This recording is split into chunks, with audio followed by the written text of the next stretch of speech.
మనకు 200 కోట్ల కలెక్షన్ అంటే అసలు మ్యాటరే కాదు. కానీ మలయాళంలో మాత్రం అలా కాదండోయ్. అక్కడ 100 కోట్లే అద్భుతం. అలాంటిది ఇప్పుడు 5 రోజుల్లోనే 200 కోట్లు వసూలు చేశారు మోహన్ లాల్. వివాదాలు ఎన్ని చుట్టుముట్టినా వసూళ్లలో వీర విహారం చేస్తోంది ఎంపురాన్. మరి దీని వెనక మ్యాజిక్ ఏంటి? ఎంపురాన్ ఇంకా ఎన్ని కోట్లు కలెక్ట్ చేసే అవకాశం ఉంది? ఒకప్పుడు బాలీవుడ్ కి మాత్రమే సాధ్యమైన 200 కోట్ల కలెక్షన్ ని ఇప్పుడు రీజనల్ సినిమా కూడా ఈజీగానే అందుకుంటుంది.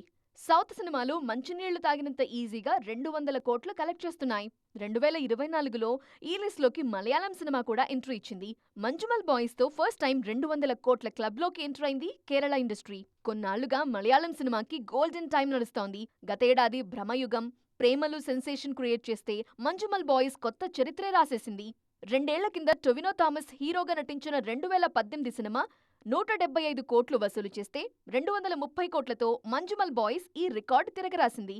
తాజాగా లూసిఫర్ 2 ఈ రికార్డు తిరగరాసేలా కనిపిస్తోంది. మోహన్ లాల్, పృథ్వీరాజ్ సుకుమారన్ కాంబినేషన్లో వచ్చిన లూసిఫర్ సీక్వెల్ గా ఎంపురాన్ వచ్చింది. నిజానికి ఫస్ట్ పార్ట్ తో పోలిస్తే సీక్వెల్ కి టాక్ ఏమంత గొప్పగా రాలేదు. కానీ క్రేజ్ బాగా వర్కౌట్ అయింది. కేవలం 5 రోజుల్లోనే ప్రపంచవ్యాప్తంగా 200 కోట్లు వసూలు చేసింది ఎంపురాన్. ఈ చిత్ర దూకుడు చూస్తుంటే 300 కోట్లు వసూలు చేసేలా కనిపిస్తోంది. ఎంపురాన్ చుట్టూ వివాదాలు కూడా బాగానే చుట్టుముట్టాయి. ఇందులో కొన్ని సన్నివేశాలపై ఒక మతస్థులు గుర్రుగా ఉన్నారు. అలానే కొన్ని సీన్స్ కూడా అభ్యంతరకరంగా ఉన్నాయనే టాక్ వచ్చింది. దీంతో మరోసారి సెన్సార్ చేసి 17 కట్స్ చెప్పారు. మొత్తానికి కాంట్రవర్సీలున్నా, టాక్ యావరేజ్ అయినా కలెక్షన్ల వేటలో కుమ్మేస్తోంది మోహన్ లాల్ సినిమా.